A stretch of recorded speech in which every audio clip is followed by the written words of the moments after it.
Police ও গোয়েন্দা বাহিনীর ভয়ে কাউকে ডিলিট বাটন চাপতে হয় না। গ্রহণের সময় দেশের আইনশৃঙ্খলা পরিস্থিতি ছিল অত্যন্ত ভঙ্গুর। থানাগুলো ছিল পুলিশশূন্য, জনগণের মধ্যে আস্থার বদলে ভয় ও শঙ্কা তৈরি হয়েছিল। ধাপে ধাপে আমরা সেই অবস্থার পরিবর্তন ঘটিয়েছি।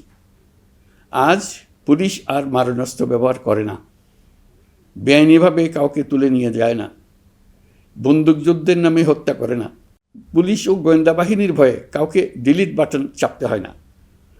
জনবান্ধব ও জবাবদিহিমূলক বাহিনী হিসেবে গড়ে তোলার লক্ষ্যে পুলিশ কমিশন অধ্যাদেশ 2025 প্রণয়ন করা হয়েছে। বিচার বিভাগকে স্বাধীন ও শক্তিশালী করতে পৃথক সচিবালয় গঠন, বিচারক নিয়োগের স্বচ্ছ কাঠামো এবং দেওয়ানি ও ফৌজদারি আইনে যুগান্তকারী সংস্কার করা হয়েছে। সেপারেশন অব জুডিশিয়ারির জন্য মাজদার হোসেন মামলার রায় আমরা বাস্তবায়ন করে গেলাম। গুমকে মানবতার বিরুদ্ধে অপরাধ হিসেবে স্বীকৃতি দিয়ে আন্তর্জাতিক অপরাধ ট্রাইব্যুনাল আইন সংশোধন করা হয়েছে। বিচার প্রক্রিয়াকে স্বচ্ছ করতে রায় সরাসরি সম্প্রচারের সুযোগ, বিদেশি আইনজীবী নিয়োগ এবং অন্তর্বর্তী আপিলের বিধান যুক্ত করা হয়েছে।